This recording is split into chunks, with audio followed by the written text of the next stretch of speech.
नमस्ते बच्चों, ग्रेड 4 की हिंदी कक्षा में आपका स्वागत है।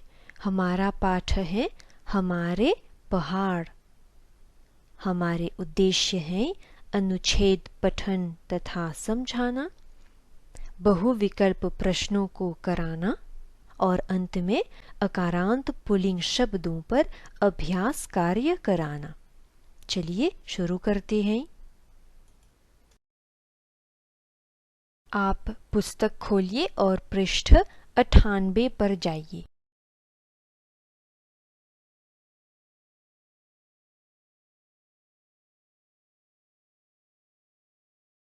आज हम इस भाग पर काम करेंगे। हम एक साथ पढ़ेंगे, फिर मैं आपको एक एक वाक्य समझाऊंगी। पढ़िए मेरे साथ। आभा।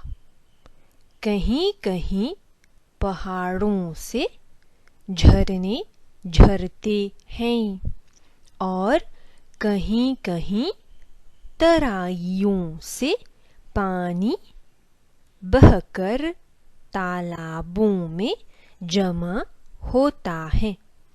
अब मैं आपको इस वाक्य का अर्थ समझाऊंगी। कहीं कहीं पहाड़ों से झरने झरते हैं। आभा बोल रही है कि पर्वतों पर ऐसी जगह है जहां से झरने झरते हैं। देखिए इस चित्र में झरने से पानी गिर रहा है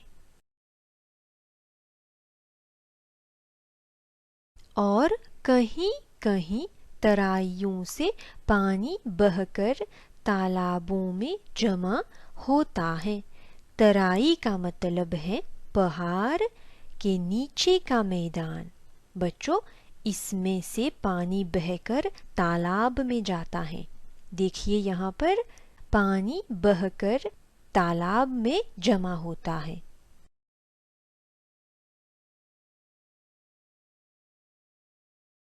बच्चों, तालाब का दूसरा शब्द है सरोवर।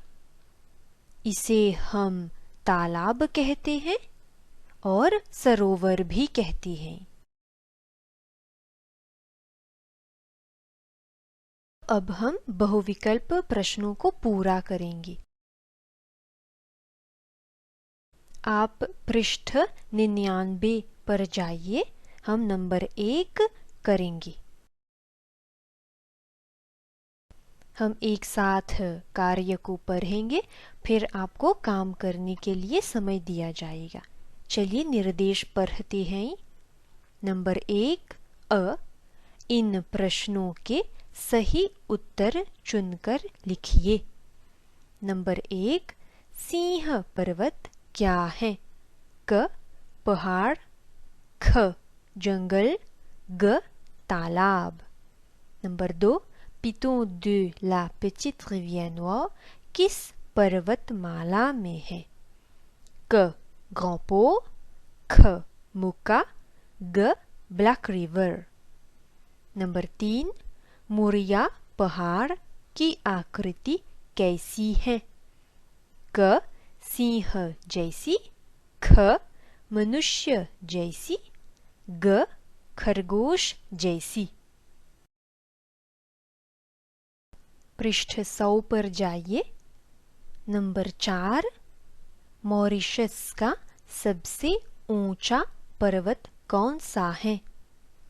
क सिंह पर्वत, ख मोरिया पहाड़, ग पितों de la petite rivière noire पर्वत।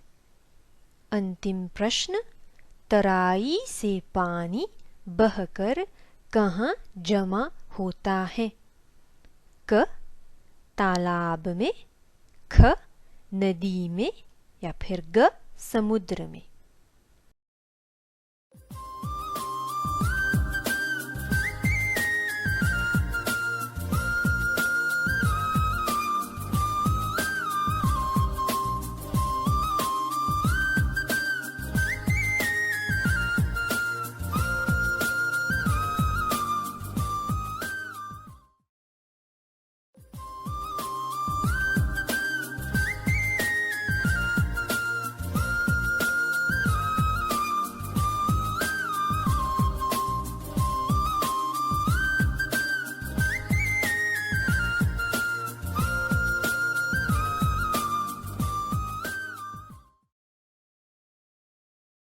चलिए सुधारेंगे। नंबर 1, सिंह पर्वत क्या है? क पहाड़, ख जंगल, ग तालाब। आसानी के लिए मैंने यहाँ पर पाठ का वह अंश लगाया है। चलिए साथ में उत्तर को ढूंढते हैं। आभा, निखिल और यश मॉरिशस के पहाड़ों के बारे में बातचीत कर रहे हैं। आभा, मॉरिशस के पहाड़ कितने सुंदर हैं। निखिल, हाँ आभा, इनकी सुंदरता देखकर हमारा मन प्रसन्न हो जाता है। क्या हमें उत्तर मिला? नहीं, हमें और पढ़ना चाहिए। हमारे देश में अनेक पहाड़ हैं। सिंह पर्वत, मुरिया पहाड़ और पिटों de la Petite Rivière Noire हमारे 3 प्रसिद्ध पहाड़ हैं। क्या हमें उत्तर मिला? बच्चों, यहीं पर हमारा उत्तर है। इन 3 प्रसिद्ध पहाड़ों में से एक सिंह पर्वत है। तो फिर हमारा उत्तर होगा क पहाड़। दूसरा प्रश्न, पिटों de la Petite Rivière Noire किस पर्वतमाला में है? क ग्रांड पो, ख मोका, ग ब्लैक रिवर। आसानी के लिए हम इस अंश में उत्तर को खोजेंगे। यश, हाँ निखिल, सिंह पर्वत ग्रांपो पर्वतमाला में है। मुड़िया पहाड़ मोका पर्वतमाला में है। क्या हमें उत्तर मिला? नहीं। पिटों de la Petite Rivière Noire black river पर्वतमाला में है। क्या हमें उत्तर मिला? हाँ बच्चों, यहीं पर हमारा उत्तर है। तो फिर हमारा उत्तर होगा ग ब्लैक रिवर। तीसरा प्रश्न, मुरिया पहाड़ की आकृति कैसी है?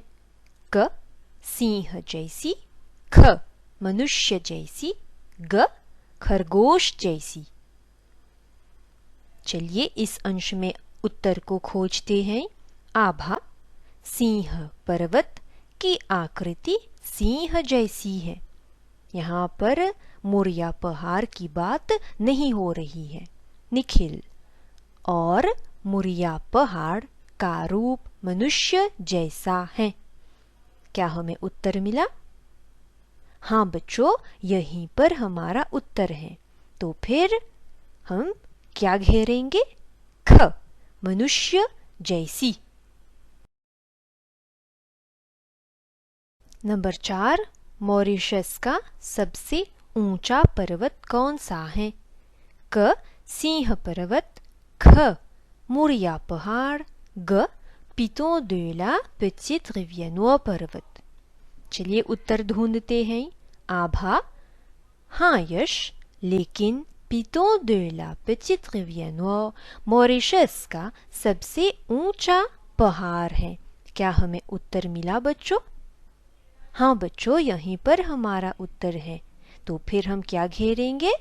ग पिटों de la Petite Rivière Noire पर्वत।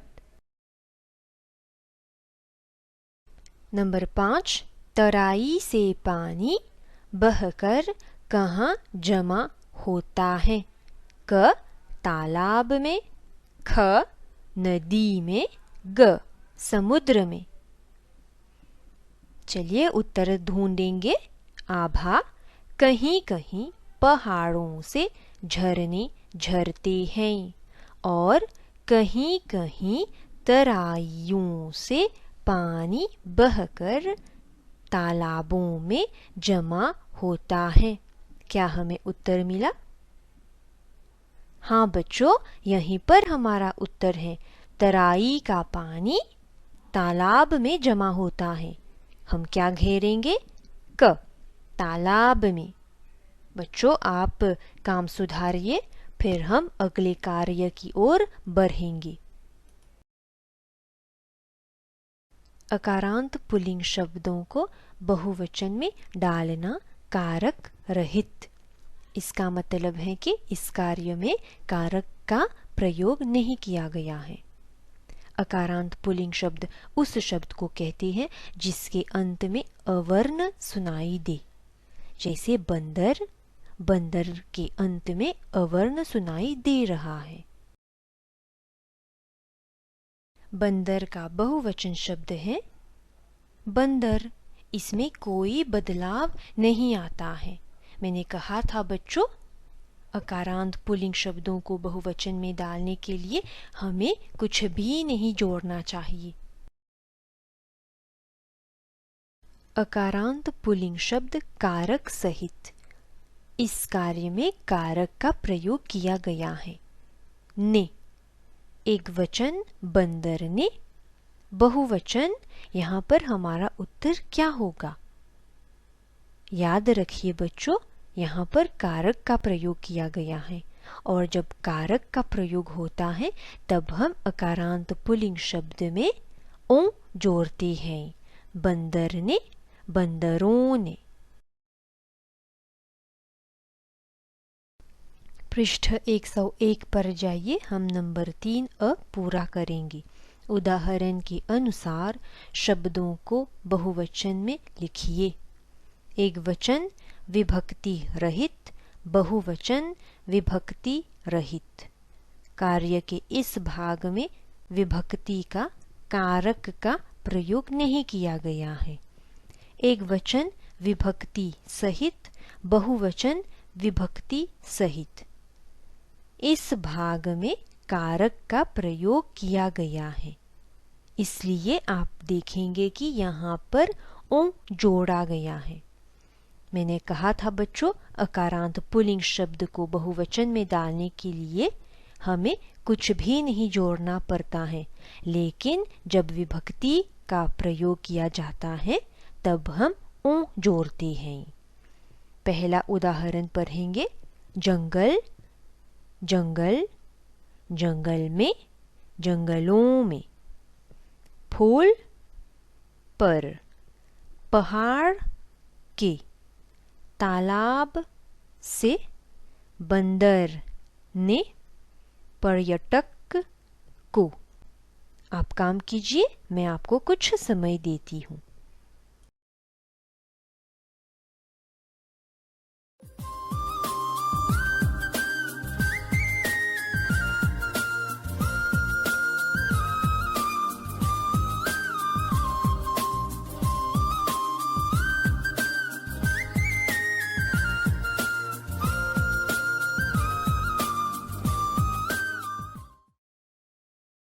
चलिए अब सुधारेंगे। फूल, फूल। यहाँ पर विभक्ति का प्रयोग नहीं किया गया है। फूल पर, फूलों पर। यहाँ पर कारक का प्रयोग किया गया है, इसीलिए हमने ओ जोड़ा है। पहाड़ का बहुवचन शब्द है पहाड़। इसमें कोई बदलाव नहीं आया है। पहाड़ के, पहाड़ों के। यहाँ पर विभक्ति के आने से अकारांत पुल्लिंग शब्द में उ जोड़ा गया है। तालाब का बहुवचन शब्द है तालाब। इसमें कोई बदलाव नहीं आया है। तालाब से, तालाबों से। विभक्ति के आने से इसमें परिवर्तन आ गया, हमने यहाँ पर उ जोड़ा है। बंदर अकारांत पुल्लिंग शब्द है, इसका बहुवचन है बंदर और यहाँ पर विभक्ति का प्रयोग नहीं किया गया है। बंदर ने, बंदरों ने। यहाँ पर कारक का प्रयोग किया गया है, इसीलिए हमने ओ जोड़ा है। पर्यटक का बहुवचन शब्द है पर्यटक। यह एक अकारांत पुल्लिंग शब्द है और यहाँ पर कारक का प्रयोग नहीं किया गया है, इसीलिए इसमें कोई परिवर्तन नहीं आया है। पर्यटक को, पर्यटकों को, यहाँ पर ऊ जोड़ा गया है क्योंकि कारक का प्रयोग किया गया है। छात्रों, आप अच्छी तरह से कार्य को सुधारिए।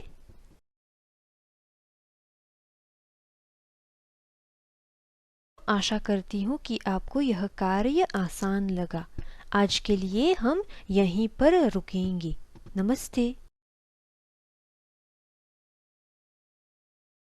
धन्यवाद।